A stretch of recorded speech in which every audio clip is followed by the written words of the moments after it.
Hi viewers, welcome to our channel. ప్రస్తుతం మనతో పాటు సీనియర్ జర్నలిస్ట్ దాము బాలు సార్ వారితో మాట్లాడదాం. నమస్కారం సార్. నమస్తే సార్, జానీ మాస్టర్కి సంబంధించి నిన్న అత్యాచార కేసు నమోదైంది కదా, ఏ సెక్షన్ల కింద కేసులు పెట్టారో అది వివరాలు అయితే వచ్చాయి బయటకి. కాకపోతే ఎఫ్ఐఆర్లో ఏముందన్న విషయాలు బయటకు రాలేదు. ఇప్పుడు కీలక అంశాలు బయటకు వచ్చాయని చెప్తున్నారు. మరి ఎఫ్ఐఆర్లో ఏముంది, దీని ప్రకారంగా జానీ మాస్టర్ గురించి మీరేం చెప్తారు సార్? జానీ మాస్టర్ ఎఫ్ఐఆర్ కానీ నిజమైతే మాత్రం చాలా నీచమైన పని చేస్తాడని చెప్పాలి. ఎందుకంటే అమ్మాయిని భయభ్రాంతానికి గురి చేసి బెదిరించి కొట్టి అమ్మాయిని లైంగికంగా హింసిస్తూ ఉన్నాడు ఏళ్ల తరబడి అనేది ఎఫ్ఐఆర్లో ఉంది. నిన్న పోలీసులు ఆ అమ్మాయి దగ్గర దాదాపు 3 గంటల పాటు వాంగ్మూలం తీసుకున్నారు. డీటెయిల్గా ఆ అమ్మాయి ఇతనికి ఎలా పరిచయం అయిందో దగ్గర నుంచి ఇప్పటి వరకు జరిగిన అన్ని సన్నివేశాలని దాంట్లో పోసుకొచ్చినట్టు రాశారు. దాంట్లో అమ్మాయి అతి భయంకరమైన విషయాలు చెప్తుంది. అమ్మాయి ఏంటంటే, అమ్మాయి మామూలుగా అయితే అమ్మాయి పేరు ఇప్పుడు సెలబ్రిటీ కాబట్టి అందరికి తెలిసిపోయింది. ఫోటోలు అన్నీ కూడా బయటకు వచ్చాయి, వీడియోలు కూడా బయటకు వచ్చాయి. సో అమ్మాయి పేరు మధ్యప్రదేశ్, ఇప్పుడు 21 ఏళ్ళ అమ్మాయికి. సో ఆమె 2017లో ఫస్ట్, అంటే అప్పటికి ఇంకా చైల్డే ఆమె. సో 17 అంటే 21 అంటే ఎన్నేళ్ళైంది? 6 ఏళ్ళైంది. 7. సో 6 ఏళ్ళకు ముందే ఆమె వచ్చింది, డీలో పాల్గొనింది. 2019లో ఆమె దీంట్లో వచ్చింది. 19 అంటే ఇప్పటికి 5 ఏళ్ళు అయినట్ట, 5 ఏళ్ళు దాటింది. 6 అంటే 16 ఇయర్స్ ఉంటుంది. సో 16 ఇయర్స్లో ఆమె ఇతని దగ్గర అసిస్టెంట్ కొరియోగ్రఫర్గా జాయిన్ అయింది. ఓకే. జాయిన్ అయిన కొన్ని నెలల్లోనే అతను ముంబైకి తీసుకెళ్ళాడు, ఏదో ప్రోగ్రాం ఉందని చెప్పి. ముంబైలో హోటల్లో ఈ అమ్మాయిని బలవంతంగా అత్యాచారం చేశాడు. నువ్వు కానీ నాకు కంట్రోల్లో లేకుండా ఎక్కడన్నా బయట చెప్తే నేను మీ అమ్మ నాన్నని చంపేస్తానని బెదిరించాడని ఎఫ్ఐఆర్లో ఉంది. అంటే ఆమెని బాలికగా ఉన్నప్పుడే చేశాడు. ఇది ఆల్రెడీ అమ్మాయి మీద ఇప్పుడు ఇతని మీద కేసులు ఏంది? 376 కేసు, 323 గాయాలు చేసిన కేసు, 506. 506 అంటే క్రిమినల్ ఇంటిమిడేషన్, బెదిరించడం. పోష్ అంటే POSH అంటే prevention of sexual harassment in work place. అవి కాకుండా పోక్సో పెట్టే అవకాశం కూడా ఉంది. పోక్సో అంటే protection of children from sexual offences అన్నమాట. ఇది చాలా తీవ్రమైన నేరం. ఒకవేళ ఈ మైనర్గా ఉన్నప్పుడు ఆ మైనర్ అనుమతితో సెక్స్ ఉన్నా కూడా అతనికి కిందనే పరిగణిస్తారు, పోక్సో కింద. అందుకనే ఈ మధ్య ఎక్కువగా ఈ కేసులు కూడా కోర్టులలో పెరుగుతున్నాయి. సో అందుకని ఇప్పుడు ఇతని మీద పోక్సో పెట్టే అవకాశం కూడా ఉంది. ఎందుకంటే ఈ అమ్మాయి 2019 నుంచి నన్ను ఇలా చేస్తున్నాడని చెప్పింది కాబట్టి అప్పటికి మైనర్. ఇప్పుడు 21 అంటే 3.5 ఏళ్ళకు ముందు నుంచి మైనర్ కదా ఆమె. సో అంటే 2000 సంవత్సరం ముందు నుంచి 2020 సంవత్సరం 21 సంవత్సరం ముందు నుంచి ఆమె మైనర్. కాబట్టి అప్పటి నుంచి చూస్తున్నామంటే ఖచ్చితంగా ఇతను బుక్ అవుతాడు, ఒకవేళ చేసినట్టుగానే ప్రూవ్ అయితే. కానీ ఇది ఎలా ప్రూవ్ అవుతుంది అనేది చూడాలి. కానీ ప్రూవ్ అయితే మాత్రం ఇతని మీద పోక్సో పెడితే మాత్రం పోక్సోలో లైఫ్ ఖచ్చితంగా పడే అవకాశం ఉంది. ఆల్రెడీ 376లో కూడా 10 ఇయర్స్ నుంచి లైఫ్ పడే అవకాశం ఉంది. సో ఆమె ఏం చెప్తుందంటే, ఇట్లా నేను వచ్చాను, నన్ను వాళ్ళ టీమే ఫస్ట్ కాంటాక్ట్ చేసి అసిస్టెంట్ కొరియోగ్రఫర్గా చేరమన్నాడు, నేను చేరాను. ఆ తర్వాత నుంచి నన్ను అనేకసార్లు అవుట్డోర్లోకి వెళ్ళినప్పుడంతా కూడా నా మీద లైంగికంగా అత్యాచారం చేస్తున్నాడు. అలాగే ఇక్కడ కూడా మా ఇంటికి వచ్చి నార్సింగ్లో మా ఇంట్లో కూడా చేశాడు నన్ను అనేకసార్లు.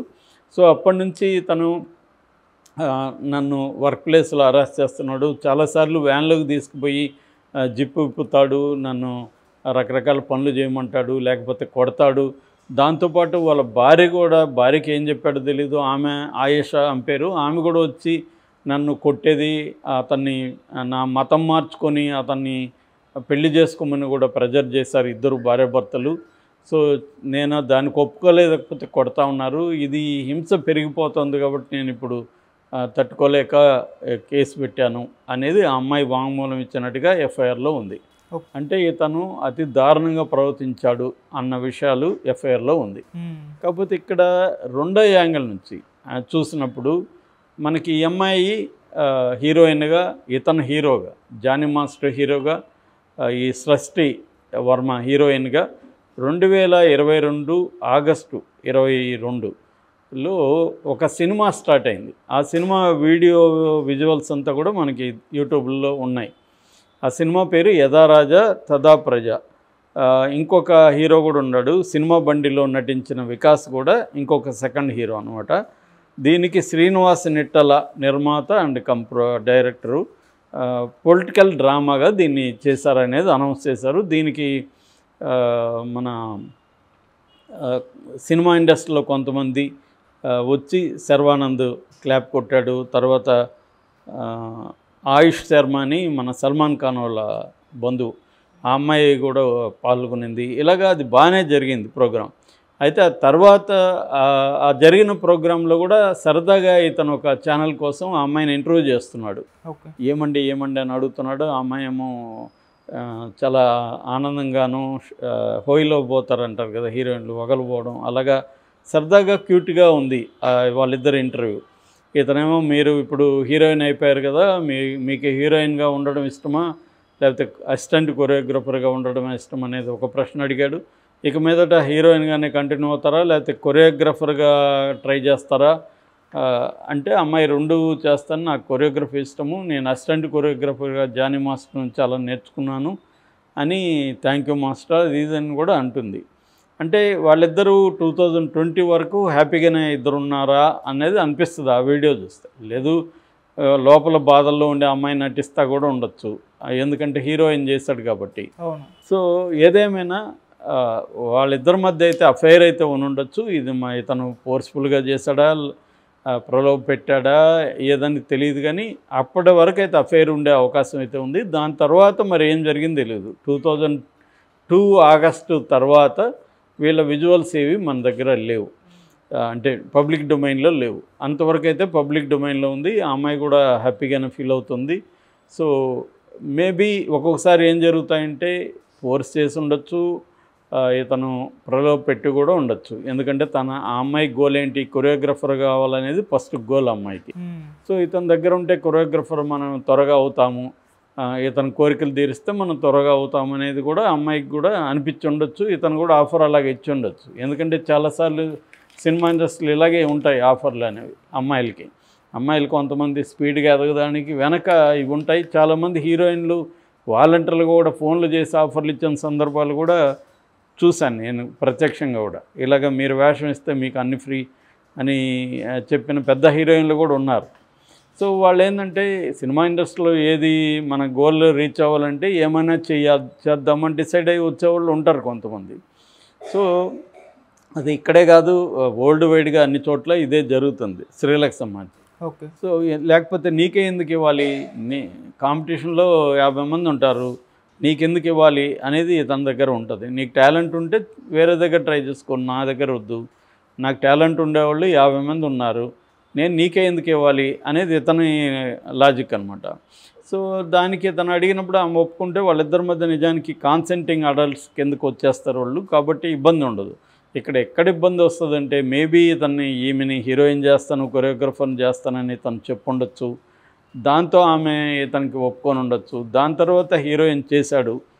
తనకి నిజానికి ఆ ప్రొడ్యూసరు డైరెక్టరు తనకి కథ చెప్పినప్పుడు తనే సజెస్ట్ చేశాడు ఈ అమ్మాయిని హీరోయిన్గా పెట్టమని. ఓకే. సో అలాగే పెట్టారు. కాకపోతే ఆ సినిమా కంప్లీట్ అయ్యి రిలీజ్ కాలేదు. తర్వాత ఈ అమ్మాయి హీరోయిన్ ఛాన్సులు ఇతను ఇప్పించలేకపోయాడు. అట్లాగే ఈ అమ్మాయిని మెయిన్ స్ట్రీమ్ కొరియోగ్రాఫర్గా చేయలేకపోయాడు. సో కాబట్టి కొరియోగ్రాఫరు చేయలేదు, హీరోయిన్ నన్ను చేయలేదు, రెండోది నన్ను వేధిస్తూ ఉన్నాడు లైంగికంగా, ఎప్పుడు కావాలంటున్నాడు అని అమ్మాయికి కోపం వచ్చి ఉండొచ్చు. మామూలుగా జరిగేది ఇది.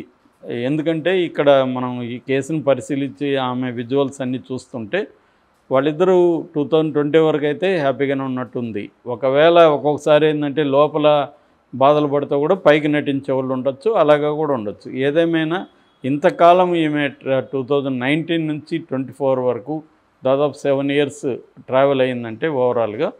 సో ఈ ట్రావెల్లో ఆమె తనతో కంటిన్యూ అయ్యింది, మంచి చెడు ఇంతకాలం కంప్లైంట్ చేయలేదు. ఇప్పుడు ఎందుకు చేసింది అనే దానికి ఈ కారణాలు కూడా అయి ఉండొచ్చు. ఏదేమైనా అతను బయటకు వచ్చి అతని వెర్షన్ ఏంది చెప్తే కానీ మనకి ఫుల్గా రాదు. ఎప్పుడైనా ఆరోపణలే నిజం వాస్తవం అని చెప్పలేము. ఖచ్చితంగా ఇతను ఆ అమ్మాయిని ప్రలోభ పెట్టడం, ఇండైరెక్ట్గా బెదిరించడం చేసినట్టుగా అయితే ఇప్పటికీ ఉన్న సమాచారం ప్రకారం అనిపిస్తుంది. ఓకే. దానికి ఆ అమ్మాయి కూడా కాన్సెంట్ అయితే ఇచ్చింది, తనకి ఈ ఛాన్స్ ఇస్తాడని. ఏదేమైనా ఫాల్స్గా ప్రామిసెస్ చేసి ఒక అమ్మాయితో అఫైర్లు పెట్టుకుంటే కూడా చట్ట ప్రకారం నేరమే. కాబట్టి ఏ రకంగా చూసినా ఇతను లీగల్గా మాత్రం ఇరుక్కునే పరిస్థితి అయితే కనిపిస్తుంది. అయితే ఇలాంటి కేసులంతా కూడా బిగినింగ్లో హడావిడి క్రియేట్ చేస్తే తప్ప దాని తర్వాత ఇది కంటిన్యూస్గా కాదు. మొన్న సత్యవేడ ఆదిమూలం ఏమైంది ఇప్పటికి ఎవడు పట్టించుకోలే. అది 2 రోజులు గోలైంది. తర్వాత ఇప్పుడు ఏమైంది తెలియదు. ఈవెన్ తెలుగుదేశం కూడా అనౌన్స్ చేయలేదు, సస్పెన్షన్ ఉన్నారు. తర్వాత ఏమైందో తెలియదు. సో ఆమె మళ్ళీ బయటికి రాలే, ఆ కేసు ఏమైందో తెలియదు. ఇలాగ అయిపోతాయి ఇవన్నీ. ఏంటంటే 2 రోజులు నడుస్తాయి, దాని తర్వాత